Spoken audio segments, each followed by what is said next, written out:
안녕하세요. 오만사입니다. 제가 첫아이를 낳고 100일이 지났을 때쯤이었어요. 아버지 집이었던 제 신혼집을 저희가 전세로 들어와 살고 있었어요.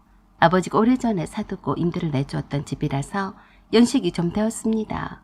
그렇지만 리모델링을 새로 하지는 않고 도배만 새로 하고 입주했어요. 시부모님은 3시간 거리의 지방에서 살고 계셨어요. 아직 결혼을 하지 않은 손주 시니와 함께 살고 계셨습니다. 그때까지만 해도 특별한 경우 이외에는 시부모님 올라오시는 일은 없었어요. 그런데 제 아들이 100일이 되자 축하해 주러 오셨다가 그 뒤부터 계속해서 주말마다 찾아오셨습니다. 처음에는 이해를 해드렸어요. 첫 손자인데 제 아들이 얼마나 이쁘겠어요.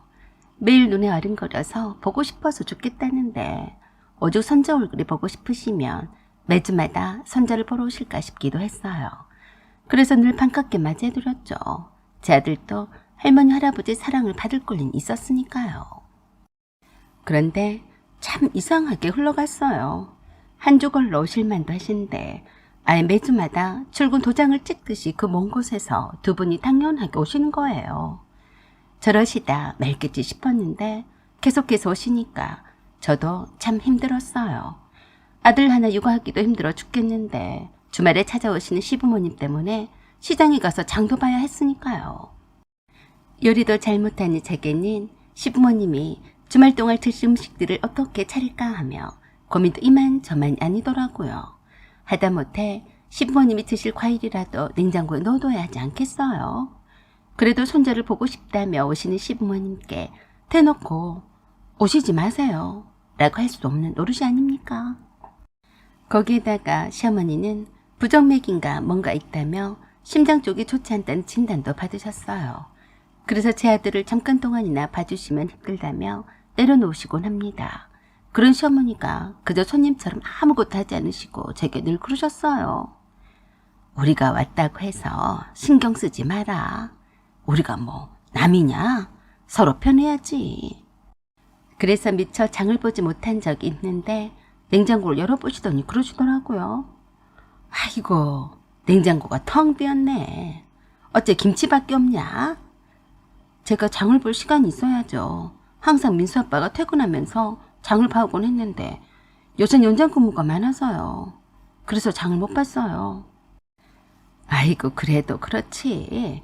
사람이 사는 집에 냉장고에 먹을 것이 없으면 쓰겠냐? 남자들이 뭘 알겠어. 힘들어도 장은 살림하는 여자가 봐야지. 안 그러냐? 민수만 누가 봐줄 사람 있으면 그렇게 하겠죠. 저번 주 어머님이랑 아버님 오셔서 장 받은 거 다 해먹고 그 뒤로 못 봤어요. 그랬어? 그럼 나랑 마트도 구경이나 할 겸 장 보러 가자.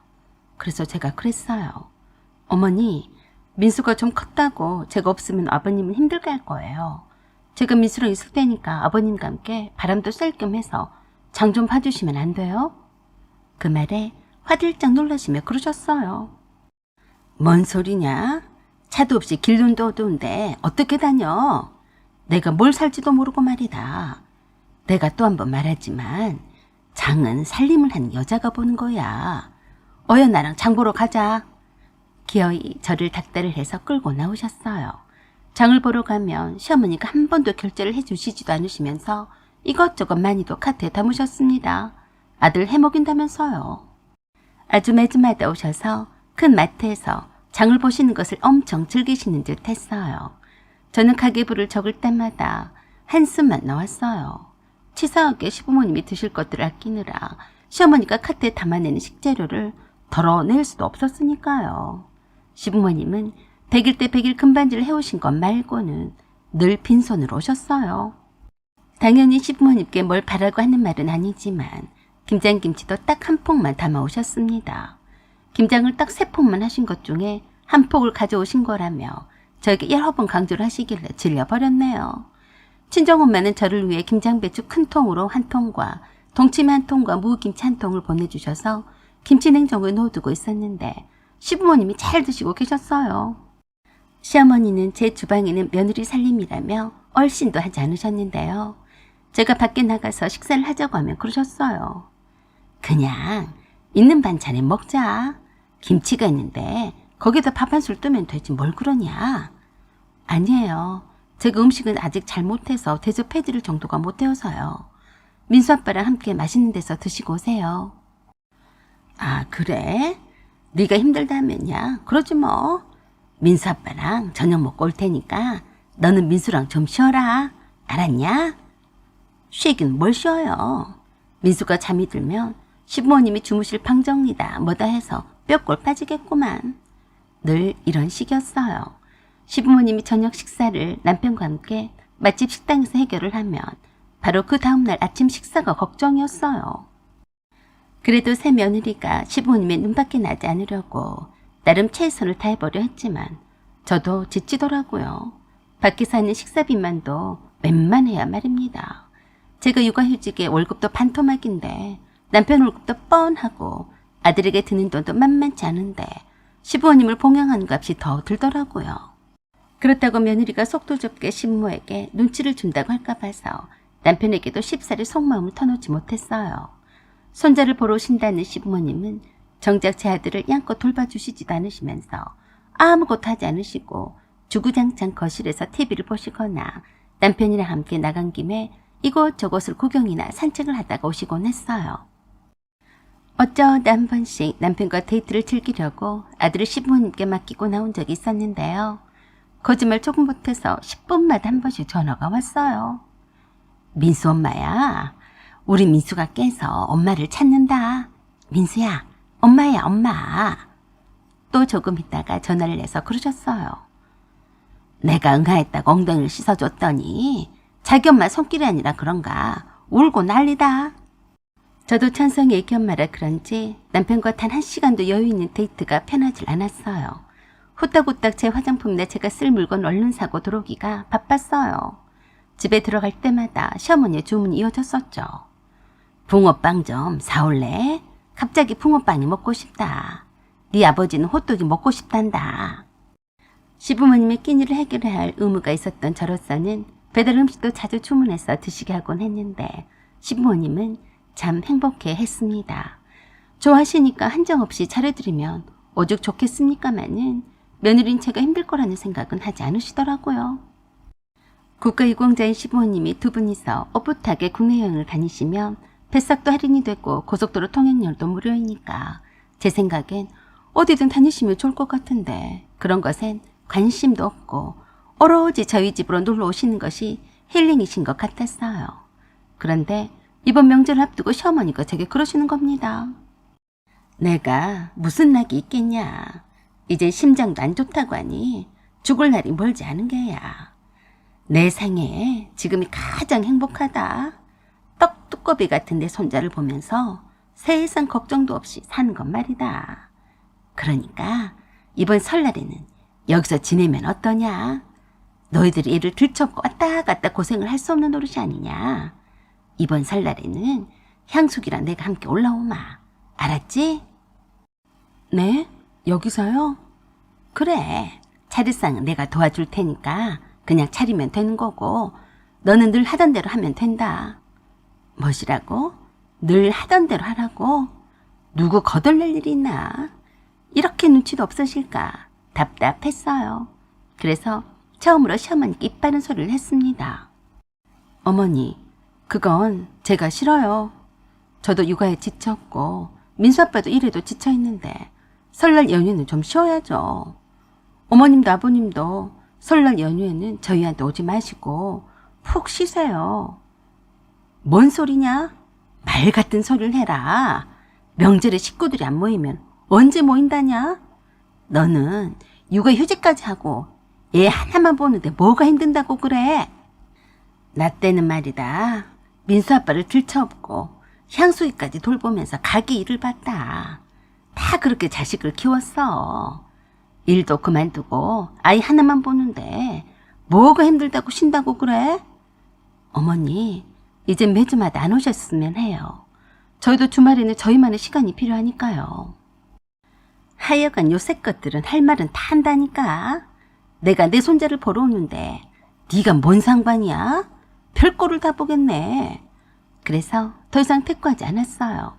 그런 후 시부모님이 돌아가신 뒤 주중에 남편이 시어머니께 전화를 드렸습니다. 엄마, 이번 주말부터는 오시지 마세요. 뭐시여? 왜 그러냐? 그게요, 보일러가 노후돼서 터졌어요. 보일러 교체 공사도 할 겸 해서 이것저것 손을 본다고 장인어른이 그러시네요. 저희 당분간 처갓집에서 지내니까요. 그래? 그럼 설날에는? 아마도 설날에도 공사가 진행이 된다고 그러더라고요. 저희 못 내려가니까 그리 하세요. 그럼 너라도 내려와라. 아니요, 장인어른이 설날에 처가 식구들과 여행을 가자고 하시네요. 뭐시여? 엄마랑 아버지는 그동안 맨날 저희들 보고 사셨잖아요. 이젠 장인어른과 장모님께 효도 좀 해야죠. 그런 후 명절이 지나서 그새 또 시어머니께서 제게 전화를 하셨어요. 보일러 교체 공사는 다 끝났냐? 네, 다 끝나긴 했는데요. 저희가 이사했어요. 뭐야? 말도 없이 어디로 했냐? 민수를 친정아버지가 돌봐주신다고 했어요. 친정집 2층으로 이사 왔어요. 뭐시여? 그 좋은 집을 놔두고 가버렸냐? 네. 그러자 시무룩하게 신경질 내시며 그러시대요. 내가 너희 집에 민수를 보는 낙으로 살았는데 가사를 못 참고 가버렸냐? 어머니가 심장이 안 좋으셔서 민수를 못 돌보시잖아요. 그래도 주말에 민수를 보러 가면 안 되냐? 그래서 남편이 시어머니께 전화를 드렸어요. 엄마, 주말에 오시지 마세요.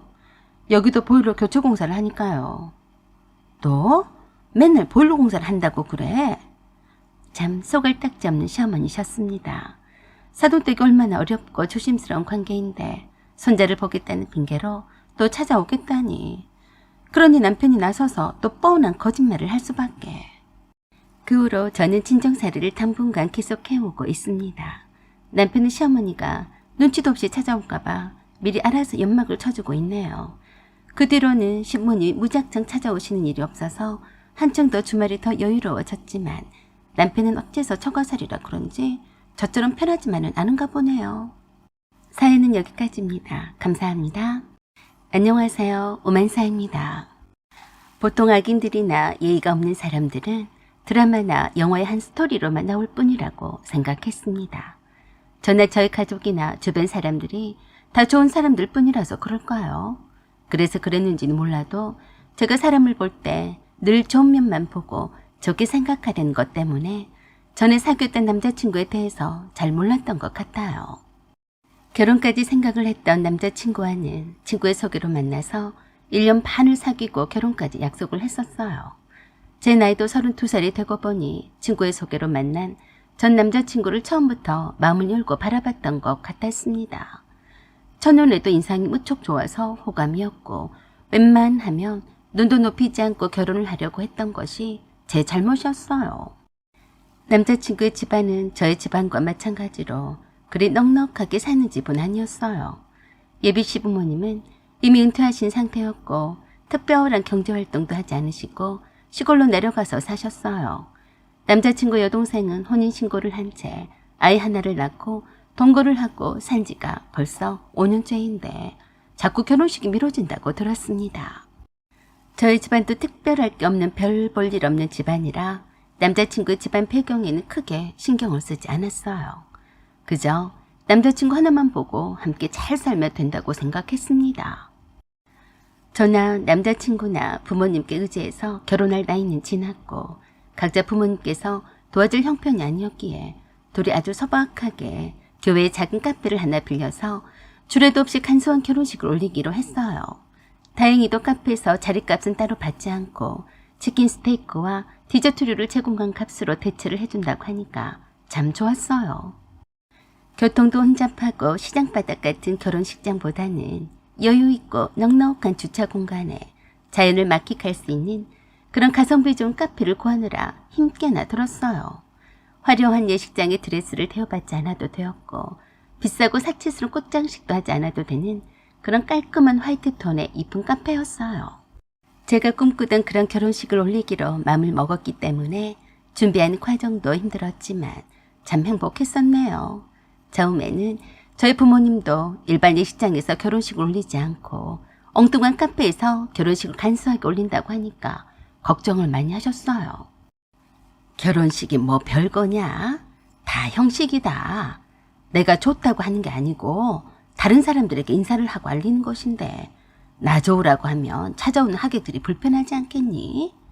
그래서 제가 부모님께 그랬어요. 엄마, 그리고 아버지, 어차피 유명하다는 좋은 예식장에는 예약이 어렵기도 하거니와 식대도 엄청나게 비싸요. 그렇다고 마음에도 안 드는 예식장에 사기는 싫고요. 차라리 그럴 바에야 다들 차로 움직이니까 시내에서 그리 멀지 않은 이쁜 카페에서 여유있게 돈도 절약해서 결혼식을 올리고 싶다며 직접 부모님을 모시고 카페를 구경시켜드렸어요.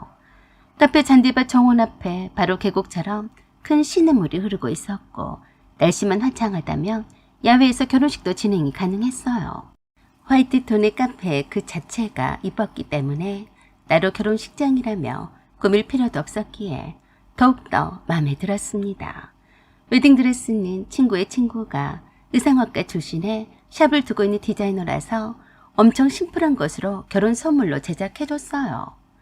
남자친구도 대만족해하는 터라 시작부터 어째 좀 잘 풀려서 기분이 타락할 듯 했습니다. 아들 키우느라 정신이 없던 예비 시누이도 결혼식장으로 예정이 되어 있는 카페를 구경하고 왔다면서 잘했다고 그러더라고요. 그런 후 결혼식 일주일을 앞두고 그 카페 사장님한테서 전화가 왔습니다. 아, 안녕하세요. 다음 주 저희 카페에서 결혼식을 하실 신부님이 맞으시죠? 네, 사장님. 무슨 일이세요? 아니, 그게요. 저희가 그날 두 분이 결혼식 한다는 입간판을 예쁘게 제작을 하려는데 조금 이상해서요. 확인차 전화를 드렸습니다. 뭐가요? 그날 신부님이 김아라님이 맞으시죠? 네, 그런데요? 아, 글쎄. 저도 김아라님이 저희와 계약을 하셨기 때문에 그런 줄 알고 있는데 뭔가 착오가 있는 것 같습니다. 네? 착오라뇨? 저희 직원에게 그랬다는데 신랑분이 다른 신부와 신랑의 입간판도 주문하셨다네요. 그래서 확인차 전화를 드렸는데요. 두 분 말고 또 다른 분들도 하신가요? 아니요. 금시 천문이네요. 저희 말고 누구 한단 말이에요. 그러니까 저도 이상해서 전화드린 거고요. 일단 신랑분과 다시 한번 확인하시고 전화 주시겠습니까? 아, 네, 알겠습니다. 참 생뚱맞더라고요. 그래도 남자친구가 직접 전화를 했다고 하니까 확인해봐야 했어요. 남자친구에게 전화를 했더니 바로 받지 않았어요. 회사에서 일하는 중이라 바쁠 수도 있겠다 싶어서 톡으로 전화를 달라고 했어요. 그때 마침 예비 시누이가 전화를 걸어왔어요. 언니, 웨딩드레스는 친구들이 직접 만들어줬다면서요? 그래요. 왜요? 언니, 한 김에 하나 더 똑같은 걸 해달라고 부탁하면 안 될까요? 네? 아가씨도 결혼식 올리게요? 그게요. 그 카페에 가봤는데 저도 결혼식 올리고 싶더라고요. 내가 언니한테 미안해서 웨딩드레스까지는 어떻게 생각을 안 했는데요. 아무리 웨딩드레스를 빌려보려고 다녀봐도 만든 게 있어야죠. 언젠가 아는 친구분한테 부탁해서 사이즈를 좀 넉넉하게 만들어달라고 하면 안 돼요? 저는 예비 신우의 그 말을 듣고 이해가 되지 않아서 한동안 멍 때린 줄 알았어요. 이게 무슨 말이야? 아가씨, 통 이해가 안 되네. 아가씨도 그 카페에서 결혼식을 하고 싶어서 그래요? 어머, 오빠가 말 안 했어요? 나 언니랑 오빠가 결혼식 할 때 함께 결혼식 올리기로 했는데요. 네? 내 결혼식에 아가씨도 한다고요? 그러니까 그날 합동 결혼식을 한다 이 말이에요? 그럼 안 돼요? 엄마도 오빠도 가성비가 좋다며 찬성했는데요. 뭐라고요? 누구 맘대로요? 그러자 아주 섭섭하다는 듯이 신경질을 부렸어요. 언니, 말꼬라지가 그게 뭐예요? 오빠 결혼식에 내가 웨딩드레스랑 부케 만들고 식을 올리면 돈도 아끼고 얼마나 보기 좋아요. 오빠도 찬성했는데 언니는 왜 그래요? 그리고 언니 웨딩드레스 사진도 봤는데 금방 만든다면서요? 누가 그래요? 누가 그러긴요. 그렇게 단아하고 심플한 웨딩드레스는 단 하루 만에 뚝딱 만든다고 하더라고요. 저도 그런 드레스가 소망이었어요. 그러니까 드레스 제작비는 제가 드릴 테니까 부탁 좀 할게요. 오빠랑 말 잘해보고 좋은 게 좋은 거니까 언니가 많은 양해 부탁해요. 라고 하며 일방적으로 끊어버렸어요. 뭐야, 나만 모르고 있었다니? 나만 모르게 예비 신우이와 합동 결혼식을 계획을 했다는 거야. 뭐야? 남자친구가 퇴근 무렵에 전화를 해왔어요. 무슨 일로 전화를 주라고 했어? 나한테 할 말 없어? 무슨 말? 카페 사장님이 전화를 하셨어. 입간판을 2개를 달아야 하냐고. 아, 그거? 내가 정신이 없어서 미쳐 너한테 말을 못했네. 미안해. 실은 말이야, 내 동생이 아직까지 결혼식을 못 올렸잖아. 그래서 엄마가 사정을 하시더라고. 어차피 다 차려진 밥상인데 숟가락 하나만 떡하니 올리면 뭐 어떠냐고. 남도 아니고 내 여동생인데 설이가 우리가 결혼식 올린 그 카페를 둘러보고 부러워하더란다. 그래서 그러자고 했어. 그래? 내 의견은 안 물어보고 네 맘대로? 그건 정말 미안해. 솔직히 네가 착한 줄 알지만 나도 너한테는 미안해서 말이야. 말하려고 한다는 것이 이래저래 회사 일 때문에 정신이 없어서 깜빡한 거야. 미안하다. 우리 결혼식인데 서리까지 끼어들어서 너도 별로 내키진 않겠지만 너도 우리 엄마가 부탁했으면 반대하진 않았을 것 아니냐. 야, 이 짜장면 짬뽕 같은 자식아. 내가 반대할지 안 할지 왜 네 멋대로야? 너 생긴 건 멀쩡해놓고 정신머리는 어떻게 돼버렸냐? 왜? 나는 이미 따놓은 탕상이니 내 의견 따윈 필요 없다 이거야? 아니야, 그런 거 아니야.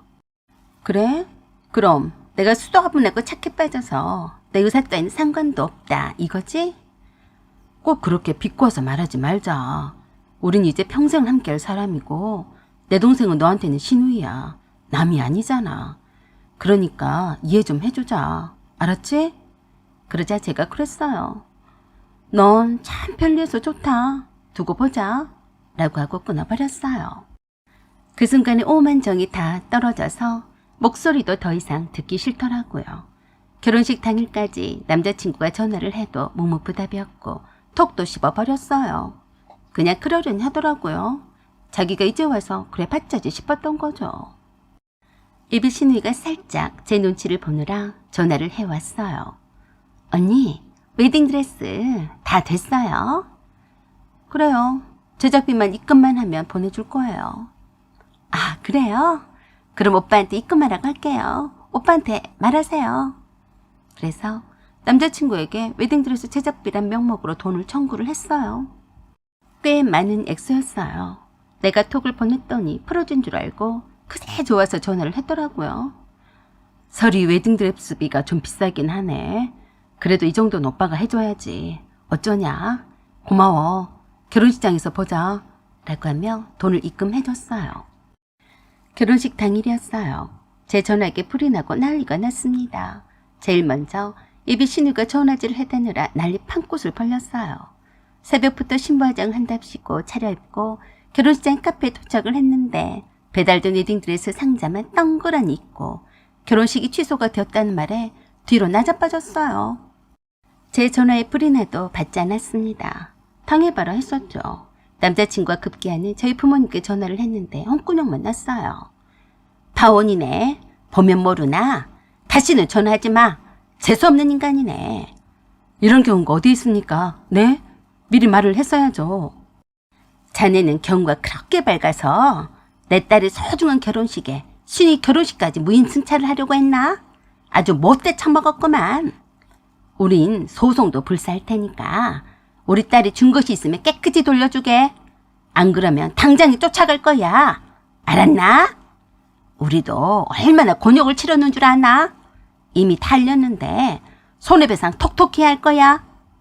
남자친구의 친구들 말에 의하면 이미 소식을 접하고 온 지인들과 친척들 때문에 취소는 못하겠고 그 카페 사장님에게 사정을 해서 2배로 카페 자리를 빌린 자리값을 주고 겨우 제한적으로 자리를 빌려주기로 했지만 문제는 신부의 웨딩드레스였대요.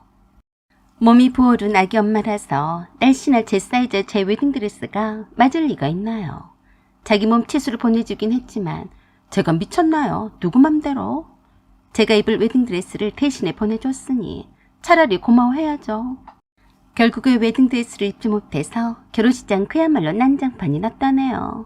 저만 믿고 다른 옷도 준비도 못했으니 어쩌나요? 행복해야 할 신부가 곱디곱게 화장을 하고 나타나서 카페 배달도 웨딩드레스가 맞지 않아서 옷이 찢어지고 못 입게 되자 울고불고 얼굴이 퉁퉁 부은 채로 난리가 났다네요. 그러라고 당일날 배달했으니 어째요. 오시는 하객들과 친척들이 있는데 뭐 어쩌겠어요. 결혼식을 안 해도 될 듯한 그런 준비가 안 된 하나만한 결혼식장에서 신부 신랑도 없이 그저 모신 하객들에게 식사와 디저트만 제공하고 돈만 퍼들고 말았다네요.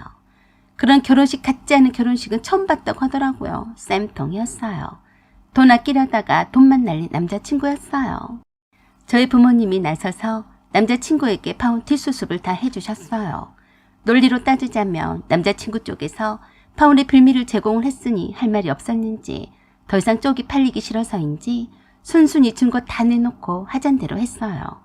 내가 잘해줬더니 만만하게 본 탓이죠. 사연은 여기까지입니다. 감사합니다. 안녕하세요. 오만사입니다. 제가 남편과 결혼하기 직전에 시어머니의 회갑이셨어요. 시누이가 한 명 있긴 했지만 변변찮은 직장이라서 돈 한 푼도 못 모으고 자기 먹고 살기도 바쁜 것 같아서 남편이 제게 그러더라고요. 어떡하지? 올해가 우리 엄마 회갑인데 주인은 신경도 안 쓰면서 나한테 엄마 회갑을 어떻게 하겠냐고 하는데 걱정이네. 아, 그래? 그냥 어머니가 하시고 싶은 대로 해야지. 일단 어머니랑 얘기 좀 나눠봐. 어떻게 그래? 그럼 무조건 괜찮다고만 하실 거야. 문제는 돈인데 우리도 결혼 준비를 해야 해서 돈이 많이 들잖아. 그래도 자식이 둘이나 있는데 그저 말 수가 없네. 그리고 며느리까지 보시게 되었는데 구색은 맞춰드려야지. 안 그래? 그래도 형편껏 해드리면 되지. 어머니가 부담스러워하지 않는 선에서 말이야. 내년이 우리 엄마 회갑이기도 해. 우리 엄마는 여행을 원하셨어. 국내이든 해외이든 상관없고 가족과 함께 여행하시는 것이 좋으시대. 아, 그래? 그럼 우리 엄마도 여행을 보내들까? 어머니한테 먼저 여쭤봐야지. 어머니 혼자만 여행을 보내드릴 수가 없고 가족 중에 한 사람이 모시고 가야 하니까. 서둘러야 하지 않겠니? 그래, 그러겠네. 알았어. 일단 엄마랑 함께 얘기를 해봐야겠다. 그런 후 한 일주일이 지났을까요? 저는 잊고 있었는데 예비 시누이가 제게 전화를 해왔습니다. 언니, 안 바쁘면 오늘 저녁에 제가 밥 한 끼 사드릴 테니까 저랑 만나요. 아, 무슨 일 있어요? 아니에요. 그냥 의논할 일이 있어서요. 시간 괜찮죠? 그래요. 없는 시간도 만들어야죠. 어디로 가면 되죠? 언니가 차가 있으니까 내가 알바하는 곳으로 오실래요? 이 근처에 막창하고 곱창 전골이 아주 맛있어요. 사실 저는 곱창이나 막창 같은 거 참 싫어하는 음식이에요. 아주 못 먹는 것은 아니었지만 어디 가서 사서 먹을 만한 음식은 절대로 아니었죠. 그래서 제가 그랬어요.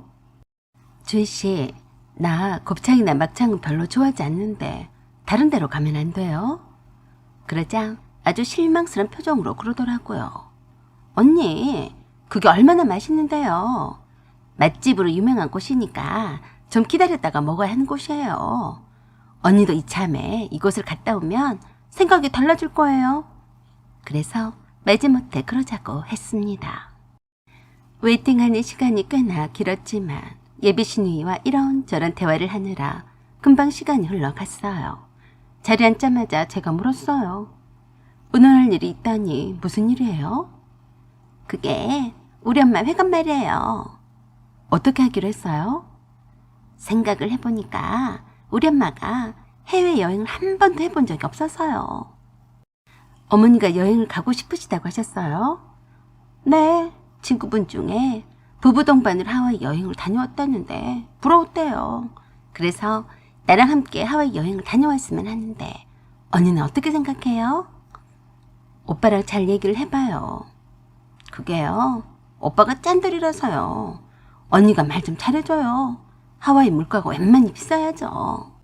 지금에서야 생각을 해보니 그때 신우이가 저까지 불러서 말한 것을 보니까 자기가 하와이 여행을 가고 싶었던 것 같았어요. 그래도 어머니 회가 기념 여행인데 가시고 싶다면 가시게 해드려야죠. 그렇죠? 언니도 알다시피 제가 하루 벌어 하루 먹고 사는 형편이라 돈 한 푼도 못 보태요. 그래서 오빠한테 말하기가 미안하기도 한데 언니가 오빠한테 말 좀 잘해서 엄마가 기분 좋게 하와이 여행을 다녀오게 해줘요. 언니도 이젠 며느리나 마찬가지 아니에요? 밥 한 끼 사준다고 불러놓고 뭔 소리를 하려고 했나 했더니 웃기더라고요. 언니나 오빠가 그래도 짱짱한 직장인인데 우리 엄마가 한 번 본 회갑을 그냥 대충 보낼 순 없잖아요. 부탁해요. 제가 엄마를 모시고 하와이 여행을 다녀올 테니까 그 여행 경비는 언니랑 오빠가 대줘요. 알았죠? 그래서 제가 그랬습니다. 주희씨, 아직 결혼도 안 했는데 내가 며느리는 아니죠. 암튼 오빠한테는 오늘 얘기는 해볼게요. 그 후에 남친이었던 지금의 남편에게 그 말을 전했더니 그러더라고요. 아, 그랬어? 우리 엄마한테 제대로 효도 한번 해본 적이 없는데 보내드려야지. 그렇게 해서 남편은 예비 시어머니 회갑 기념 여행을 하와이로 보내기로 했어요. 저도 예비 며느리로서 그저 말 수가 없어서 예비 시어머니가 회갑 여행을 떠나실 때 여행 경비에 보태 쓰시라고 얼마간의 돈을 봉투에 넣어드리려고 하던 참이었는데 그 사이를 못 참고 예비 시누이가 제게 연락을 했더라고요. 언니, 언니도 우리 식구 아니에요? 네? 무슨 말이에요? 우리 오빠가 돈이 얼마나 있다고 그래요. 언니도 며느리나 마찬가지인데 그냥 쌩 까고 넘어갈 생각은 아니죠? 쌩 까다뇨? 그럼 줄 거면 미리 좀 땡겨서 줘요. 오빠가 하도 구두쇠라서 그 돈 가지고는 비행기값이나 겨우 하겠어요. 조금 얄밉게 구는 예비 시누이가 꼴도 보기 싫었지만 결혼을 앞두고 괜히 문제를 만들고 싶지 않아서 꾹 참았어요. 그래서 얼마간의 돈을 직접 예비 시어머니께 드렸습니다. 그 후 남편과 결혼을 하고 났더니 그새 또 친정엄마 회갑일이 다가왔어요. 제가 남편에게 그랬습니다. 우리 엄마 회갑에는 어떻게 하면 좋겠어? 그러자 영 인상을 찌푸리며 그러더라고요. 내가 그런 것까지 신경을 써야 해? 네 언니랑 네 오빠랑 알아서 생각을 해둔 게 있을 거다냐. 알아서 하지 그래. 참 실망스럽게도 영 남 이야기를 하는 듯이 했어요. 넌 사위 아니냐? 왜 나 몰라라야. 요새 회갑을 챙긴다면 다 웃지 않냐? 칠순이면 몰라도 무슨 회갑이야. 너도 알잖아. 우리 결혼하면서 돈도 많이 나가서 허리띠 졸라매야 하는 거 알면서 그러냐? 요즘 세상에 무슨 회갑이야. 뭐 이런 갭다따구 같은 소리가 다 있을까요? 어이가 없어서 한참을 남편의 얼굴을 들여다보며 제가 그랬어요. 작년에 어머니 회갑 여행 보내드렸잖아. 네 엄마는 회갑 챙겨도 됐고 장모는 안 되냐? 누가 안 된다고 그러냐? 우리가 좀 부담이 되니까 그러는 거지. 작년에는 우리가 결혼을 앞두고 남달랐잖아. 웃긴 짬뽕 같은 소리를 하고 자빠졌네. 성질 같았으면 대급법을 한 대 세게 쥐어받고 싶었지만 참았어요. 내 성질대로 하고 살지 말자고 하는 것이 올해의 내 목표였으니까요. 장가를 갔으면 사위 노릇은 해야지. 그 돈 몇 푼이 들까봐 무섭냐? 누가 그렇대? 장모님은 장인어른도 계시니까 굳이 그렇게까지 안 해도 되는 거 아니냐? 두 분이서 맨날 여행도 자주 다니시잖아. 그냥 말면 안 되는 거야. 기가 딱 막혀서 제가 그랬습니다. 이래서 사위 자식은 다 필요 없는 거야. 진짜 자기가 백년 손님인 줄 안다니까. 그랬더니 남편이 그러더라고요. 그럼 네가 알아서 할 일이지. 왜 나한테 신경 쓰이게 그러냐? 그래, 내가 알아서 할게. 모질이 찐빵 같은 남편이었어요. 결혼 전에는 우리 장모님 어쩌고 저쩌고 하더니 뒤에서 이런 호박씨를 까다니 엄마가 알면 얼마나 섭섭해할까요? 그 한 달이 지난 후에 남편에게 엄마가 전화를 했습니다. 김서방, 고맙네. 내가 애들한테 부담을 안 주려고 조용히 회갑 여행을 자네 장인하고 다녀오려고 했었는데 이렇게 큰 돈을 보내줘서 고마워서 어쩌나. 덕분에 스위스 여행을 딸들하고 같이 간 김에 유럽까지 쭉 돌고 올 참이네. 네? 스위스 여행이요? 그래, 장모 사랑 사위라더니 내 딸이 결혼은 잘했나 보네. 내일 모레 출국하네. 자네 덕분에 내 딸들하고 넉넉한 여행을 하다가 오겠네. 고맙네. 네, 아니에요. 잘 다녀오세요, 장모님. 남편이 헐내서 제게 다시 전화를 했습니다. 왜 나한테 말 안 했어? 내일 모레 장모님이 스위스행 비행기를 타신다는데. 자기가 언제부터 장모 회값에 신경을 썼다고 내가 말을 해? 자기 귀찮아서 말 안 한 거야. 돈은 얼마를 들였는데? 그것만 궁금하지? 자기가 알아서 하라길래 자기 돈을 이율 높은 곳으로 입금하라고 준 것 있지? 그거 깨서 다 드렸어. 뭐야? 그 돈이 얼만데 다 드렸어? 왜? 아깝냐? 남자가 쪼잔하게 며느리가 자기 엄마한테 드린 돈 아깝지 않고 사위가 장모한테 주는 돈 그렇게 아까워? 그 돈을 저축하라고 줬지 네 마음대로 쓰라고 줬냐? 어디야? 어디긴 엄마랑 여행을 가려고 가는 중이야. 한 달 동안 혼자서 잘 지내라. 난 엄마 모시고 아버지랑 언니랑 신나게 스위스랑 유럽 여행을 하다 올 테니까. 뭐야? 나한테 미리 말도 않고 그런 경우가 어디 있어? 너야말로 자기 엄마 회감여행을 보내줬으면서 장모 회감은 그냥 말자는 경우는 또 어디 있냐? 마음 준비나 단단히 하셔. 그게 또 뭔 소리야? 너랑 살지 말지 여행을 하면서 고민 좀 하고 올란다. 다년 후에도 아니다 싶으면 너랑 헤어질 생각이니까 너도 마음 단단히 먹어라. 아, 그리고 네 카드 하나 챙겨왔다. 혹시 모르니까 여분으로 가져왔는데 잘 쓸게. 그럼 잘 다녀올게. 더 이상 전화하지 마라. 라고 하고 끊어버렸습니다. 기가 막히다며 펄쩍펄쩍 뛰며 난리칠 남편을 생각하니 쌤통이었어요. 못돼 처먹은 남편아. 네 엄마만 소중하고 장모는 안 소중하냐? 결혼했다고 더 이상 잘 보일 필요가 없어? 네 같은 인간은 나도 필요 없다. 나도 결혼 전인데도 돈을 보탰는데 감히 장모 회갑을 쌩 깔려고 그랬냐? 부모님을 모시고 언니와 함께 다녀온 스위스와 유럽 여행은 꿀맛 같았습니다. 남편 카드로 잘도 굽고 다녔는데 속에는 천불이 났을 텐데 아무 말 없더라고요. 한 달간의 긴 여행이 끝이 날 때쯤 남편이 긴 문자를 보내왔어요. 자기야, 내가 잘못했어. 앞으로는 안 그럴 테니까 이혼하자는 말은 하지 말아줘. 내가 비행기 도착할 때 장모님과 장인어른을 모시러 공항에 갈게. 그래? 그러던지. 남편이 먼저 용서를 빌었으니 받아줘야죠. 그래서 아직까지 잘 살고 있습니다. 모두 새해 복 많이 받으시고 행복하세요. 사연은 여기까지입니다. 감사합니다. 안녕하세요. 오만사입니다. 어느 책 속에서 읽은 듯한 말이 있습니다. 부모와 자식 간의 인연은 전생에서부터 이어져 내려온 거라고요. 저희 시누이와 시어머니 사이를 보면 진짜 그런 게 아닐까 싶기도 해요. 원수가 만나서 서로 풀지 못한 매듭이 있어서 현생에 다시 만나서 풀라고 서로 바꿔가며 가족이란 인연으로 만나는 게 아닐까요? 거짓말을 조금 보태서 말하자면 손이 시누인 형님은 시어머니와는 거의 원수지간이에요. 시어머니는 큰딸인 형님을 미워 죽고 못 삽니다. 또 형님은 시어머니에 대한 배려가 전혀 없어요. 두 분은 아마도 전생에서도 원수지간이었을 거예요. 51세지만 아직 미혼인 시동생이 고령의 시어머니를 모시고 삽니다. 글쎄요, 모시고 산다는 것이 정확한 표현일 줄은 모르겠어요. 시어머니의 말씀에 의하면 막내 아들 밥 해먹이느라 죽을 고생이라고 하셨어요. 시어머니 그 말에 형님 51세나 먹었으면서 아직도 결혼을 하지 않는 시동생을 마구마구 헐뜯곤 했습니다.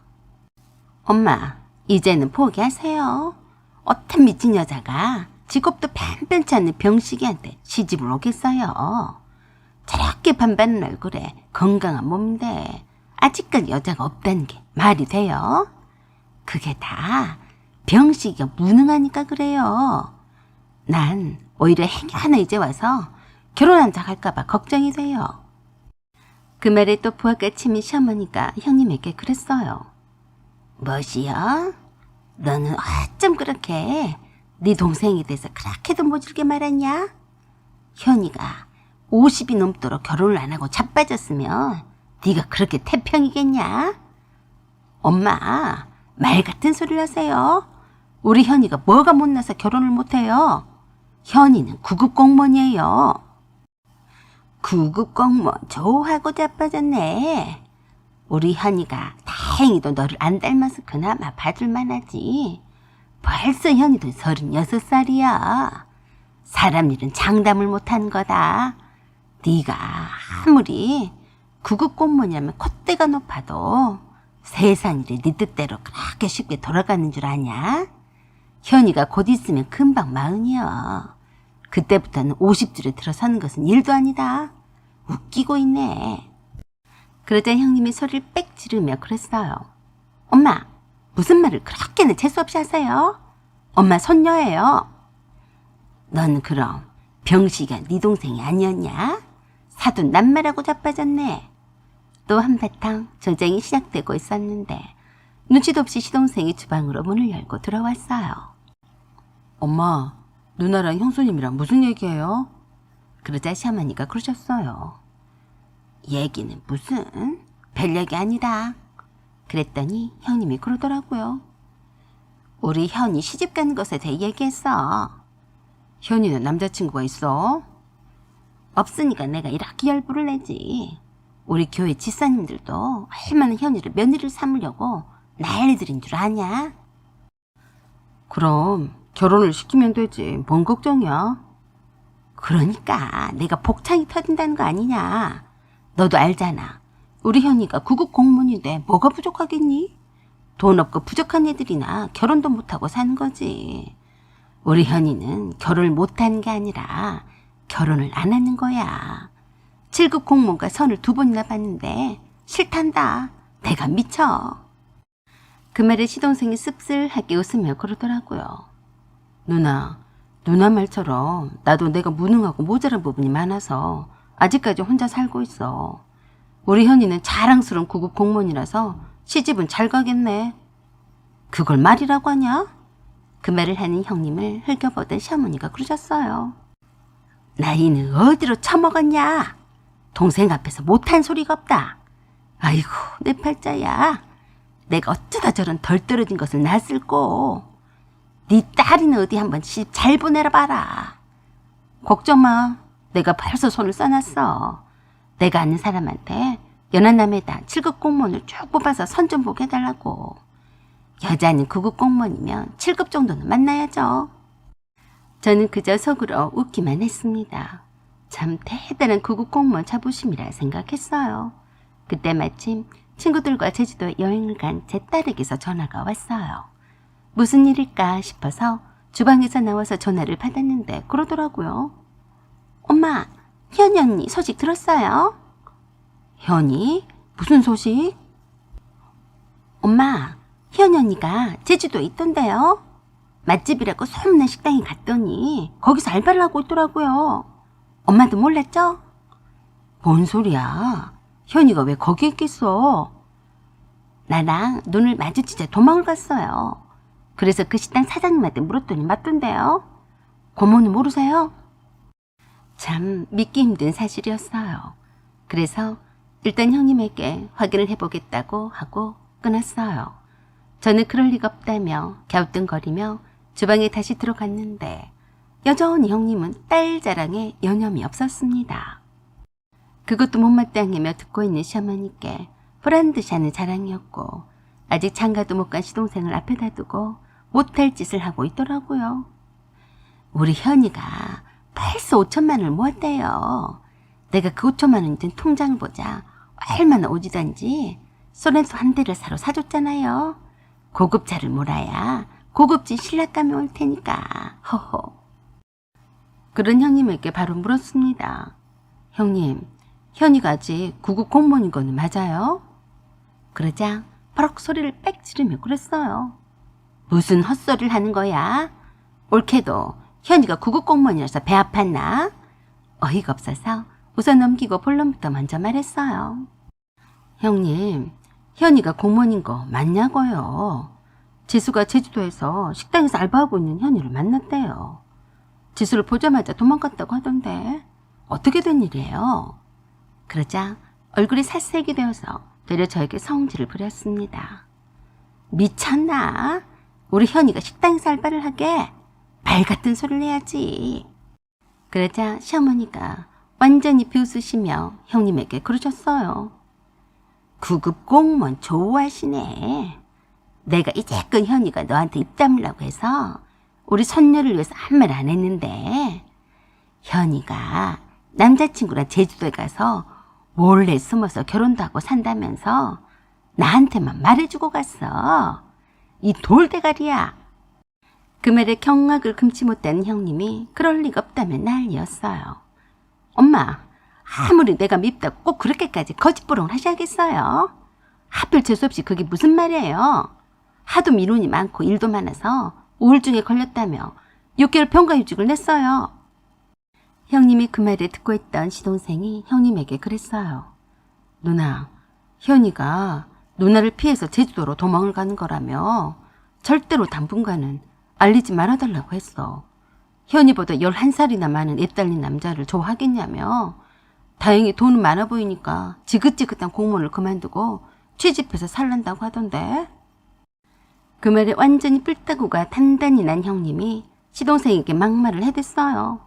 뭐시여? 내 딸이 너 같은 줄 아냐? 어따 대고 함부로 말해. 그래? 그럼 잘난 누나가 직접 가서 확인을 해보시던지. 그러자 시어머니도 빈정거리면서 형님의 부하를 더 돋갔어요. 뭐? 돈 없고 부족해서 결혼을 못한다고 했냐? 그래, 네가 돈 처발라서 사준 그 소렌토인가 뭔가 그거 남 좋은 일만 시켰더라. 현이랑 함께 사는 그 늙은 네 사위가 타고 다닌단다. 숨겨놓은 이 새끼도 한 명이나 있다던데. 아니지, 둘이라고 했나? 내가 어쩌자고 그 남자랑 도망을 가서 살려고 하냐니까 그러더라. 그 남자가 그나마 사람 대접을 해준다면서 그런 남자를 못 버리겠대. 그럴 리가 없다며 다들 돌아가며 거짓말들 하고 있다며 속을 줄 아냐길래 시동생이 마지막으로 한마디를 하고 주방 밖으로 나갔어요. 속아서 그랬는지 식당 알바를 하는 거 보면 남자도 뻔한가 보네. 취집 한번 잘했네. 그렇게 해서 형님은 현이가 공무원 생활에 염증을 느껴서 핑계대고 돈이나 많은 남자한테 기대서 살려다가 나이 많은 입 달린 거지 같은 최악의 이혼남과 결혼을 하게 된 것을 알게 되었어요. 그런 줄도 모르고 자기 딸이 구급 공무원이라고 그렇게나 자랑을 하고 다녔으니 창피한 줄이나 알까 모르겠어요. 뒤늦게 현이가 형님을 속이고서 형님의 자랑이었던 구급 공무원도 그만두고 애 딸린 나이 많은 남자와 함께 사는 것을 알게 되자 반정신이 나간 상태였어요. 어디 연하남을 만나기가 그리 쉽나요? 그것도 7급 공무원이 떡하니 연상의 9급 공무원이 누나를 만나려고 기다린답디까? 어이없게도 정반대인 남자를 만났으니 뭐 어쩌겠어요. 마음이 끄는 남자와 살아야죠. 그런데 어쩌나요 우리 형님? 그동안 9급 공무원이라고 자랑을 재미삼아하고 다녔는데 하필 돈도 없는 사위에 피도 한 방울도 안 섞인 손자들까지 한꺼번에 보게 생겼으니 둘을 찢어 놓으려고 제주도로 갔다더니 소식이 강감이네요. 그러게 말을 항상 쉽게 내뱉는 것이 아닙니다. 왜 시어머니가 자기가 낳은 딸인 형님을 그토록 미워라 하시겠어요. 한동안 입에 자크 달고 다니는 형님을 보게 되겠네요. 사연은 여기까지입니다. 감사합니다. 안녕하세요. 오만사입니다. 저의 형님은 올해로 66세입니다. 미로 형님이 한 분이 더 계셨지만 돌아가신 지 한참이 되었어요. 시어머니는 91세인데 아주 건강하고 정정하십니다. 잔병치레 같은 거 한 번도 하지 않고 지내오셨어요. 그 흔하디 흔한 치과 임플란트도 부분적으로 하신 지가 얼마 되지 않았습니다. 타고난 건체여서 충치 치료를 받는다거나 잇몸 치료를 받는다고 치과병원을 다니신 적도 없으셨어요. 치과병원에서 의사가 놀랄 정도로 건체여서 잇몸이 튼튼할 때 하는 게 좋겠다며 일부러 부분적으로 임플란트 시술을 받는 것뿐이었습니다. 그때 연세가 아마도 80대였을까요? 저보다도 형님들보다도 건강하신 편이세요. 다니시던 복지관에서도 최연장자로 대우를 받으시면서도 즐겁게 매일 복지관으로 가서 지내시다가 오시지만 그 어르신 중에 코로나 확진자가 있기도 했고 형님 가족과 저희 가족도 코로나 확진이 되어서 힘들기도 했지만 그래도 자주 시어머니를 찾아뵈어서 걱정을 하기도 했었는데 다행히 무사히 잘 지내오셨어요. 작년에도 시어머니가 김장을 직접 담그셨어요. 그것도 20포기나 담그셨습니다. 자식들이 이제 일하면 안 된다며 김장 같은 거 하지 마시라고 그렇게 말씀을 드렸건만 자식들 말을 잘 듣지 않으셨어요. 내가 내 몸 하나 모르겠냐? 걱정 마라. 내가 지금까지 특별히 아프지 않고 잘 살아온 것은 내가 이렇게 부지런하게 몸을 움직이니까 그런 것이다. 내 몸은 내가 잘한다. 고집이 세고 하고 싶은 것은 해야 직성이 풀리는 성격이시라 자식들이 하지 말라고 한들 새겨 들을 뿐이 아니셨어요. 평생에 김치나 반찬거리들을 밖에서 사 먹거나 하는 것은 절대로 있을 수 없는 일이라고 생각을 하시는 분이라 두 아들네 집과 형님 집에도 김치를 직접 담가서 해주시곤 했습니다. 오래전부터 시어머니께서 담가다 주시는 김치는 받지 않겠다고 선언을 했지만 소용이 없었어요. 깨끗하고 맛있게 담가다 주는 단골 반찬집에다 김치를 주문해서 보내드리곤 했지만 그때마다 싫다고 하시고 저희들 몰래 형님한테 보내버리곤 하셨어요. 형님 좋은 꼴만 보게 되는 것이라서 저희들도 더 이상 김치나 반찬을 해다 바치진 않게 되었어요. 뭐 어떻게 보면 저희들한테는 그런 시어머니가 복이었죠. 며느리들을 해다 주는 것이 양이 안 차서 그런 것도 있겠지만 시어머니는 며느리에게 이것저것 바라지도 않으셨어요. 시어머니께서 그만큼 건강하셨으니 가능한 일이어서 늘 감사할 따름이었어요. 나 아직 죽을 때가 안 됐다. 벌써부터 내가 죽을 날만을 기다리냐? 내가 먹을 거는 내가 해 먹어야지. 누구 손에 맡겨? 상관 마라. 다행히도 시어머니에게는 형님인 딸과 두 아들인 아주버니와 남편이 같은 도시 함께 살아서 가끔씩 혼자 사시는 시어머니를 자주 찾아뵙곤 합니다. 워낙에 자존심이 강하시고 자식들에게 기대서 살려고 하지 않으신 분이라서 아주버니가 시어머니가 사신 오래된 허름한 집을 팔고 함께 살자고 해도 싫다고 하셨어요. 빠듯한 월급쟁이 아버님의 외벌이로 쪼개고 또 쪼개어서 허리띠 졸라매고 또 메어서 어렵게 장만을 했던 집이었어요. 지지고 볶고 살았던 그 추억과 그 오랜 세월 동안을 자라온 손때 묻은 곳을 두고서 다른 데로 이사를 가지 않겠다고 하셨어요. 오래된 2층 양옥집이라서 외풍도 심해서 겨울에는 시어머니가 기거하시는 안방 하나만 보일러를 트셨어요. 그것도 밤에 주무실 때만 트셨고 돌침대도 잠깐 동안만 틀고 주무셨습니다. 저희들이 갈 때에도 안방 위에 있는 보일러를 트시지 않으셨어요. 다 틀게 되면 한 달에 석유 보일러라서 40만 원이 넘게 나온다며 그 짓을 못한다고 하셨어요. 안방 위에 있는 차디찬 욕실과 주방에도 두툼한 슬리퍼와 카페트로 잘 적응이 되신 시어머니와는 달리 저는 늘 갈 때마다 추워서 힘들더라고요. 젊은 사람도 그럴진데 91세나 되신 분이 걱정이 되긴 했어요. 그래도 시어머니의 고집을 꺾지 못하고 이번에도 신인 형님이 한마디 하더라고요. 형님이 하는 말이 틀린 말은 아니었지만 일장연설이 길었어요. 우리 엄마가 사시면 얼마나 사시겠어? 아들들은 다 필요가 없네. 원래 생긴 것부터가 바깥일과 자기 일밖에 모르는 게 남자라네. 그러니까 며느리가 시어머니를 챙겨야지. 뭐 어쩌겠나. 우리 엄마 같은 사람도 없어. 날 좀 보면 모르나? 나도 며느리가 둘씩이나 있는 시어매야. 그래서 뭐 어쨌다고? 그랬어요. 형님도 두 며느리와 손자와 손녀가 있는 시어머니였어요. 시집을 간 딸은 다 필요가 없네. 며느리가 시어머니를 보살펴야지. 우리 엄마한테 보일러비라도 따로 챙겨드렸으면 설마하니 돈 아낀다고 하시겠나?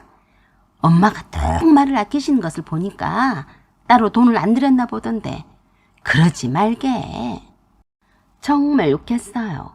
또 시작이었어요. 아예 대놓고 묻더라고요. 보일러 넉넉히 떼시라고 따로 안 챙겨드렸지? 그래서 제가 그랬어요. 따로는 안 챙겨드렸어도 용돈은 충분히 드린 거 아시잖아요. 어머니가 돈이 없어서 보일러를 안 떼세요. 그러니 형님은 어머니께 따로 보일러비를 챙겨드렸어요. 제가 생글생글 웃으면서 말했는데도 인상을 팍 쓰며 그러더라고요. 올케, 큰 올케를 좀 닮아봐. 내가 엄마한테 보일러비를 드리며 받으실 분인가? 왜 쌀데기 없는 소리를 하고 있어? 난 우리 시어머니가 돌아가시기 전까지만 해도 행여나 불 안 뜰까 봐서 꼭 불 떼라고 하면서 쥐어드렸네. 웃기고 자빠졌어. 하여간 귀인이 없네. 네? 형님, 말씀 좀 가려해요. 나이도 먹을 만큼 먹어놓고도 그렇게 교양머리 없이 말해요. 그러다간 형님, 며느리들한테 대를 구박당하니까 조심하고요. 알았어요? 옳게나 잘해. 작년 추석 때도 내가 사과를 사갈 테니까 배랑 우리 엄마가 좋아하는 소불고기를 넉넉히 사오라 했어. 안 했어? 왜 내 말을 잘 새겨 듣지 않고 소불고기만 쏙 빼놓고 안 사왔어? 소불고기랑 한우고기는 장 볼 때 필요한 만큼만 살 텐데 뭘 따로 사와요? 그리고 과일 선물이 좀 겹치면 어때서 그래요? 왜 형님 이래라 저래라 명령해요? 뭐야? 내가 이래서 올케가 마음에 안 들어. 내가 올케보다 9살이나 더 많아. 그래서 내가 대장 노릇 좀 하면 안 되나? 그리고 이번 설날에는 평소 때보다 우리 엄마한테 용돈도 좀 더 두둑히 드려. 알았어? 왜요? 왜겠어? 몰라서 그래? 우리 엄마가 손이 커서 그 많은 손자들한테도 얼마나 세뱃돈이 많이 나가겠어. 그러니까 세뱃돈을 받을 만큼 더 넣어서 드리라는 거지. 내가 맨날 이렇게 잔소리해야 드릴 거다냐. 아이고, 자기나 잘할 것이지. 빈정이 상해서 할 말은 해야겠다고 생각했어요. 작년에 형님은 어머니께 얼마를 드렸는데요. 나 말인가? 엄마한테 넉넉 잡고 50만 원을 드렸네. 우리 두 며느리들이 세배를 하면 봉투에 5만 원권 한 장만 드리라고 따로 봉투도 넣어드렸어. 그래야 얼마를 줄지 고민을 하지 않으실 것 아닌가. 그리고 우리 손자들도 있는데 다 따로 봉투를 챙겨드렸네. 그러니까 올케들도 최소 50만 원은 드리게. 알았나? 뭐? 50만 원? 그 말에 저는 깜짝 놀라고 말았어요. 그동안 형님과 대꾸하기 싫어서 가만히 듣고만 있던 순둥이 형님이 놀라서 그랬습니다. 형님이 정말로 어머니께 50만 원을 드렸어요?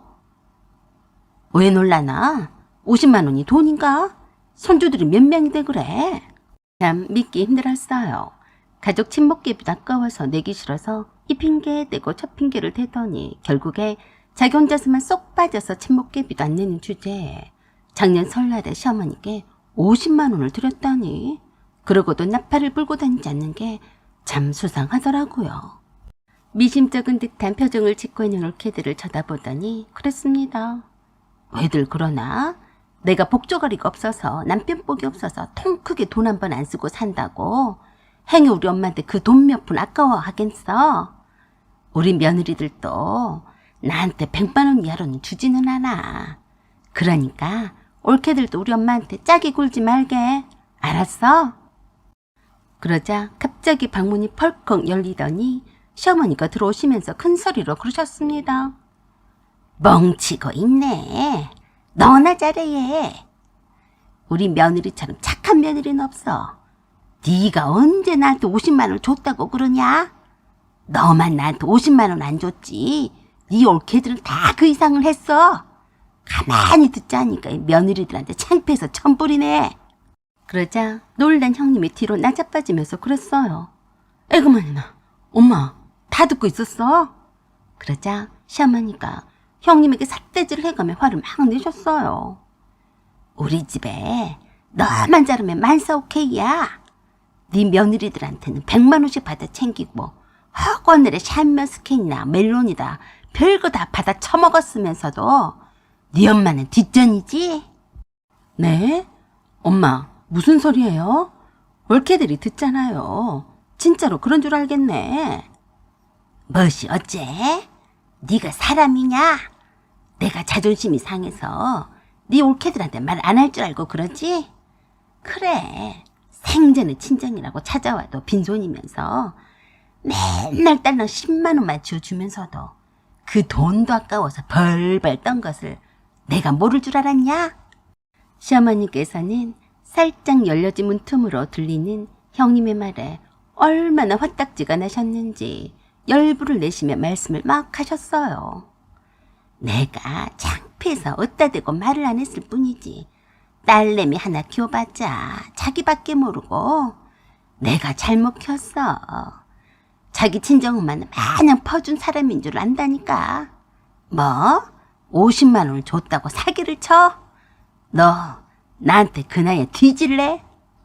그랬더니 형님이 사사익이 되어서 다 죽어가는 듯한 쥐새끼 소리를 내며 그러더라고요. 엄마, 그건 엄마 좋으라고 그런 거지. 나도 며느리들한테 그런 대접을 받으니까. 그런다고 진짜로 내가 10만 원만 준 것을 옳게들 앞에서 말하면 내 입장이 어떻게 돼? 그러자 시어머니가 더 큰 소리로 형님한테 무섭게 그러셨어요. 그래도 자기 입장만 생각한 것 좀 보게. 이 썩어 문드러질 거 사. 너나 이번 설에 돈이나 잘 내놔. 이거 사. 너도 며느리들한테 100만 원을 받는다고 했지? 이번에 100만 원 안 내놓으면 두고 보겠어. 내가 죽기 전에 그동안 네가 했던 횡포들을 다 까발릴 거야. 으휴. 그러자 66세나 쳐드신 형님이 놀라서 시어머니한테 그러더라고요. 100만 원이요? 엄마가 그 돈을 쓸 데가 어디 있다고 그래요? 그럼 너는 쓸 데가 많아서 100만 원씩 며느리한테 삥 뜯었냐? 그러고도 그저 돈 아까워서 언제 죽을지도 모르는 엄마한테는 맨날 빈손으로 오면서 어쩌다 10만 원도 벌벌 떨면서 줬어? 시어머니 그 말씀에 놀라서 입만큼이라도 하려는 듯이 형님이 그랬어요. 알았어요, 엄마. 지금 바로 드릴 테니까 그만 좀 하세요. 내가 드릴 줄 몰라서 그래요. 엄마가 하도 딸한테 돈 받는 것을 싫어해서 그런 거죠. 지금 바로 미리 이체를 해드릴 테니까 조용 좀 하세요. 그러자 시어머니께서 끝까지 한마디 더 하셨습니다. 왜 친목개비는 안 내냐? 너는 내 자식 아니여? 내가 너를 그렇게 키웠냐? 입만 열면 간사지를 쳐. 그러자 형님이 그러더라고요. 알았어요. 이번 달부터 내면 될 것 아니에요. 그러자 시어머니가 형님이 크게 삿대질을 해가며 더 언성을 높이며 그러셨어요. 왜 이번 달 것만 내냐? 똑같이 해야 할 것 아니여. 엄마는 그런데 신경을 쓰지 마요. 다 알아서 할 텐데 그래요. 알기는 뭘 알아? 세난 올케들을 못 잡아먹고 간다니 너를 두고 내가 그냥 저 세상에 갈 줄 알았냐? 내 이 두 눈을 시뻘겋게 뜨고 네 버르장머리는 고쳐놓고 가야 쓰겠다. 당장에 너도 그동안 안 줬던 개비들까지 싹 다 내놔. 알았냐? 그러자 그 말씀에는 도저히 수긍을 못하겠는지 벌떡 일어나서 시어머니께 버릇없이 소리를 지르고 나가려고 했어요. 엄마, 치매 걸렸어? 왜 안 하던 짓을 하고 그래요? 세상이 다 무너져도 딸밖에 모르던 분이 왜 그래요? 며느리들이 그렇게 좋으면 며느리들이랑 잘 살면 되겠네. 그러자 시어머니가 냅다 그러셨습니다. 네가 시방 여기서 나가면 내 딸이 아닌 걸로 칠란다. 알아서 해라. 시어머니의 말씀에도 콧방귀도 안 끼고 그냥 휑하니 나가버렸어요. 그리고 며칠이 지난 후에 시어머니의 선물이라며 프로필 사진에 굵은 금발찌를 찍어서 올렸더니 대벌의 형님이 제게 전화를 했어요. 옳게, 금발찌를 엄마가 준 거야? 네, 어머니가 금을 그동안 많이 모아두셨었나 봐요. 며느리들한테만 주신다면서 팔찌를 만들어주셨어요. 뭐? 나는 왜 안 줘? 어머니께 여쭤보세요. 주시겠죠. 그래, 알았어. 바로 시어머니께 전화를 드렸다고 했는데 시어머니께서 그러셨다네요. 내가 왜 너한테 금발찌를 주겠냐? 내가 분명히 말했지. 벌써 잊어버렸냐? 내 자식이 아니라고. 그랬냐 안 그랬냐? 언제 그랬어? 너만 거다냐? 왜 옳게들만 주고 나는 안 줘요?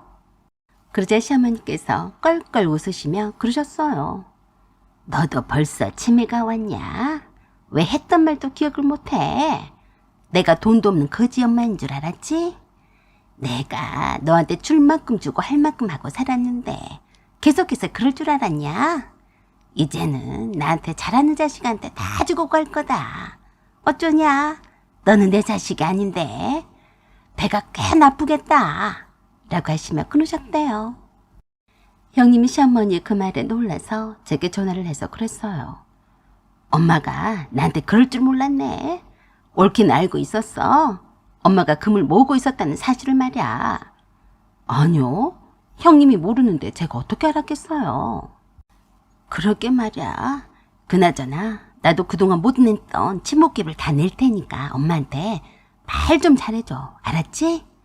형님 꼭 그러실 필요는 없는데요. 그동안 안 내신 돈을 합치면 꽤 큰 돈인데 내시겠다고요? 그럼 내야지. 나도 우리 엄마 자식이야. 엄마한테 말이나 잘해줘. 부탁해. 알았어요. 그랬더니 또 그러더라고요. 이번에 내가 과일과 엄마가 좋아하는 한우 불고기감은 설 선물로 사들고 갈 테니까 올케들은 그거 준비하지 마. 엄마한테도 말 잘 전해줘. 많이 반성하고 있더라고 말이야. 아이고 돈이 없어도 없는 척을 하면 안 되는 세상인가 봐요. 자식도 돈 없어 보이는 부모는 돈 안 낸다는 말이 있던데 진짜로 그럴까요? 그거야 못돼 처먹은 자식이나 그런 거죠. 이미 돌아가셨지만 저희 친정 부모님은 찢어지게 가난하셨지만 저는 결코 무시하지는 않았네요. 이제 와서 후회만 남아요. 왜 좀 더 시간을 내서 살아생전에 잘해드리지 못했나 하고요. 형님도 시어머니께서 갖고 계실 금을 탐을 내서가 아니라 진심으로 살아계실 때 마음 한켠이라도 사랑을 담아 시어머니를 생각을 해준다면 나중에 후회하진 않을 것 같아요. 이번 설이 기대가 되네요. 어떻게 시어머니 마음을 형님이 돌려놓을지 궁금합니다. 사연은 여기까지입니다. 감사합니다. 안녕하세요. 오만사입니다. 저는 결혼을 한 지 5년이나 되었어요. 제 딸은 속도 위반을 한 탓에 6살이고요. 시대권 한 도시에 살고 있고 아버님과 형님은 서울에 살고 계세요. 두 분 사이에는 초등학교 6학년인 아들이 한 명 있습니다. 아주버님은 평범한 회사원이시고 형님은 동대문 상가 주변에서 옷장사를 하고 있습니다. 옷장사는 그럭저럭 잘 되는지 어쩐지 직원을 2명이나 두고 일을 하는데 한 번씩 명절이 가까우거나 시부모님의 생신 때라도 되면 아주버님 손에 시부모님의 옷들을 챙겨서 보내곤 했어요. 저희 형님은 한마디로 사장님이죠. 그런데 정말 웃긴 건 명절에도 늘 가게 문을 닫지 않고 연다는 거예요. 그래서 늘 바쁘다는 핑계로 단 한 번도 명절을 새러 온 적이 없습니다. 제가 결혼 초반에 몇 번 미리 연락을 줘서 양해를 구하기도 하더니 이젠 아예 당연한 것처럼 제게 전화 연락도 없어요. 항상 아주버님이 형님의 아들만 딸랑 데리고 명절을 새러 왔습니다. 그럴 때마다 아버님이 물으셨어요. 이번에도 안 오냐? 명절에 옷가게를 여는 집이 어디 있다냐? 얼마나 큰 돈을 벌려고 명절에 문을 열어? 그러면 아주버님이 그러신 거예요. 아휴 아버지 그래서 자영업이 힘든 거예요. 365일 쉬는 날이 있는 줄 아세요? 그때 시어머니가 그러셨어요. 아이고 냅둬요. 설마 명절에 문을 여는 가게가 어디 있어요? 그냥 오기 싫고 쉬고 싶어서 그러겠죠. 장사하느라 고생을 하는데 어떻게 여기까지 오고 싶겠어요? 나는 내 아들과 손자만 보면 돼요. 그러자 아버님이 또 그러셨어요. 그래도 그렇지. 하도 못 본 지 오래되어서 큰며느리 얼굴을 잊어버리겠다. 명절엔 자고로 힘들더라도 온 가족이 함께 모이는 것이 의미가 있는 것 아니냐. 어떻게 생전에 코빼기도 안 비치고 사냐? 그 말씀에 시어머니께서 또 그러시대요. 이 양반이 늙었나? 왜 이렇게 잔소리가 많아요? 일 때문에 바쁘다잖아요. 바쁘긴 개뿔. 돈만 딸랑 던져주면 다야. 1년에 한두 번 얼굴 내미는 게 그렇게 어려워? 하여간 요새 것들은 시부 말기는 먹같이 한다니까. 그래 니들이 좋아하는 돈 줬으니까 내 할 일은 다 한 거다. 이거 아니여. 아버님만이 이렇게 제대로 한마디씩 하셨어요. 그래도 시어머니는 큰며느리가 큰아들 손에 두툼한 용돈과 옷들을 선물로 보낸 곳 어디냐며 이제는 별로 신경을 쓸 일도 아니라고 하시는 듯 했습니다. 사실 시어머니도 형님이 일부러 명절에도 옷장사 때문에 못 온다는 핑계 아닌 핑계를 다 알고 있었어요. 형님이 옷가게 사장인데 맘만 먹으면 문을 닫는 것은 일도 아니죠. 세상에, 명절에 문을 여는 옷가게가 어디 있겠어요. 직원들도 설 새로 보내줘야 하는데 혼자서 성승 떨고 가게 문 열고 장사하겠냐고요. 뻔히 아는 거짓말에다 핑계를 대는데도 시어머니가 그러려니 하고 체념을 하는 데는 따로 이유가 있었어요. 형님이 형님의 아들을 출산하기 전까지만 해도 조그만 회사를 다니고 있었다고 했습니다. 형님에게는 친정 부모님이 안 계셨어요. 형님의 친정 부모님은 형님이 어릴 때 사고로 한날 한시에 돌아가셨기 때문에 이모 손에 의해서 자랐다고 했어요. 부모도 없이 자라서 늘 힘들어했다는데 형님의 아들을 낳은 후로 다니던 회사도 못 다니게 되어서 육아에만 전념을 하고 있는 그 즈음에 하필 아주버니가 실직을 했다고 하더라고요. 그때 하소연을 하는 형님에게 시어머니가 그러셨대요. 집도 절도 없는 고아나 마찬가지인 너를 거둬줬으면 너도 네 밥그릇은 챙길 줄 알아야지 않냐? 아들만 떡하니 낳아주면 다냐? 내 아들이 돈을 못 벌면 네가 벌면 될 거다냐? 어디서 주제도 모르고 설쳐? 그 말에 형님이 그랬다네요. 그래요? 그럼 우리 영식이는 누가 키워요? 어머니가 키워주실 거예요. 내가 이 나이에 손자나 키우면서 살아야겠냐? 니들이 낳았으니까 너희들이 알아서 키워야지. 그럴 용기도 없으면서 낳았어? 틀린 말씀은 아니었죠.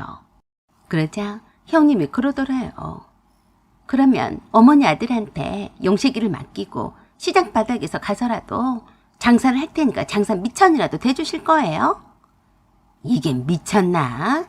내가 왜 너한테 돈을 줘? 이러니까 부모도 없고 형제도 없고 아무 연줄도 없는 고한테는 장가를 보내는 게 아니었어. 말은 바로 해야지. 형님이 아무 연줄이 없는 것은 아니죠. 형님을 키워주신 형님의 이모도 있었고 형님의 친가 쪽 어른들도 있었지만 다 형님에게 무심한 탓에 고아처럼 기댈 때라곤 한 군데도 없다는 뜻이었어요. 시어머니는 엉뚱하게 형님을 탓했어요. 고아 남매 한 가지였던 형님이 감히 시어머니의 장남이었던 아주버니가 실직을 했다고 징징대는 큰며느리에게 같은 여자로서 자존심에 금이 갔다 온 때문이었어요. 그래서 오히려 네 주제나 알라며 형님이 아픈 부분을 건드렸던 겁니다. 그걸 형님이 뼈아프게 받아들였던 거죠. 그 뒤부터 형님이 돌변해서 사람이 차갑게 달라졌다고 했어요. 형님은 실직을 한 아주버니에게 형님이 어린 아들을 맡기고 미친 듯이 동대문 상가에 있는 옷가게에서 전문으로 일을 하기 시작해서 지금의 개인 옷가게를 차리는 데 성공했다고 했습니다. 세상에 믿을 것은 남편이든 무엇이든 간에 아무것도 없이 오직 자신 하나뿐이라서 무시받지 않고 아들을 자신처럼 고아처럼 만들지 않으려고 열심히 일했다고 했어요. 그래서 시어머니도 얼씨구나 잘됐구나 싶었는지 한 번씩 서울 올라와서 형님 아들을 돌봐주기도 했었는데 아주버니가 회사에 다시 다니게 된 지는 얼마 되지 않았습니다. 어머니께 그 말을 들은 이후로 형님은 시부모님의 생신은 물론이고 명절이고 뭐고 가족 행사에는 딱 정해놓고 바빠서 참석을 못한다고 당당히 했대요. 그래도 시어머니 입장에서는 아들이 실직이 살짝 걱정을 했는데 다행히도 큰며느리가 생활력이 강해서 아들을 먹여 살리니까 끽소리도 하지 않으셨다고 했어요. 그래서였을까요? 시어머니는 집안 일이 생길 때마다 저만 부르셨어요. 거분거분하니 수더분한 제가 뭐 어쩌겠습니까? 시부모님도 부모님인데 당연히 일이 생겨서 부르면 달려가야 맞다고 생각했어요. 그래요. 뭐 맨날 시부모님을 모시고 사는 것도 아닌데 자식된 도리라 생각하고 형님이 없는 명절을 제가 다 독박 써가며 지내는 것도 그런다 칠 수 있어요. 그런데 몇 해 전부터 계속해서 시어머니의 설날 세뱃돈을 주시는 것이 참 빈정이 상했습니다. 뭐 시부모님이 주시는 세뱃돈 가지고 빈정까지 상하냐고 하실 거예요. 제 딸이 갓난아기일 때에는 아기가 무슨 돈을 아냐고 하시면서 딱 1,000원짜리 한 장을 쥐어주시더니 작년에 웬일로 5,000원을 주시더라고요. 그런데 초등학교 6학년인 형님의 아들에게는 10만 원을 주시는 겁니다. 바로 제가 보는 앞에서요. 형님의 아들이 제 딸 나이 때에도 10,000원짜리 이하를 주신 적을 못 봤어요. 그전에는 솔직히 형님 아들에게 얼마나 주시든 신경을 안 썼는데요.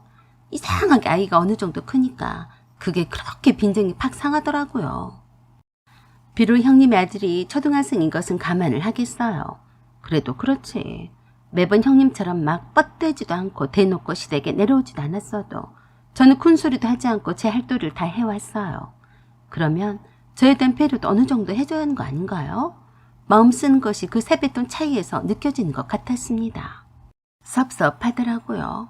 돈 몇 푼에 추잡스럽게 섭섭하고 말고 하냐고 하실 거예요. 저도 어쩔 수 없는 속 좁은 인간이었나 봐요. 그동안 시어머니 말씀을 잘 따르고 시부모님을 공경하며 사는 것이 바르다고 생각을 해서 형님이 명절 때마다 오지 않아서 저 혼자서 다 일을 다 치렀어도 제 할도리가 여기며 군소리 안 했는데요. 저도 연중에 그에 대한 보상 심리가 있었나 봐요. 세뱃돈, 그게 뭐라고 빈정이 상해서 저도 일단 한 번쯤 해봐야 작은 며느리가 없는 자리가 얼마나 귀한지 아실 것 같았습니다. 시부모님께는 죄송했지만 저도 일하는 엄마로서 휴식이 필요한 것도 사실이었고요. 그래서 작년 추석 때도 일 때문에 핑계를 대고 가지 않았지만 다가오는 이번 설날에도 가지 않을 생각입니다. 형님처럼 남편과 딸만 보낼 생각이에요.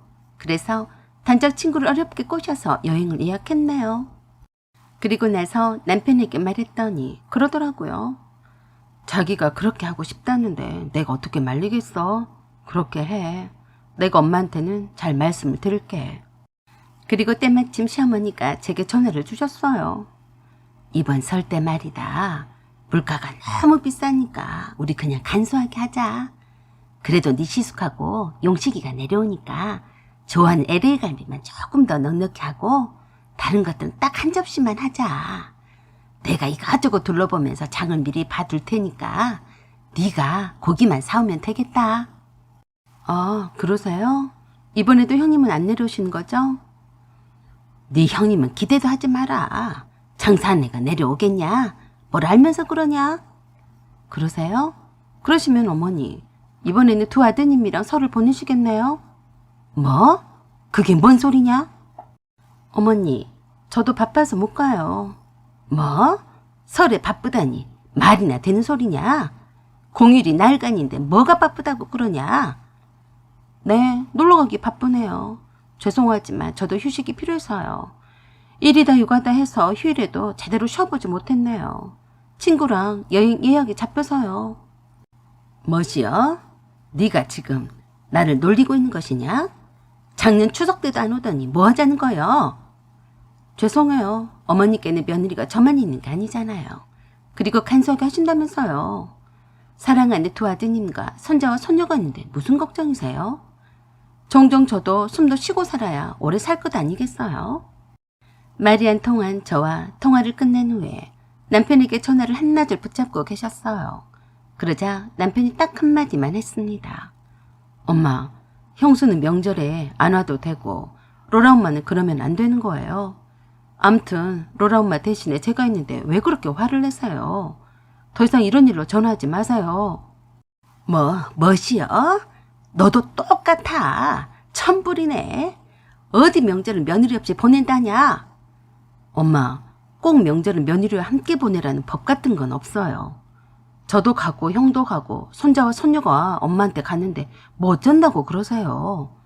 제가 로라 엄마 대신에 좀 더 일찍 가서 음식 하는 거 도와드릴게요. 아이고, 내 팔자야.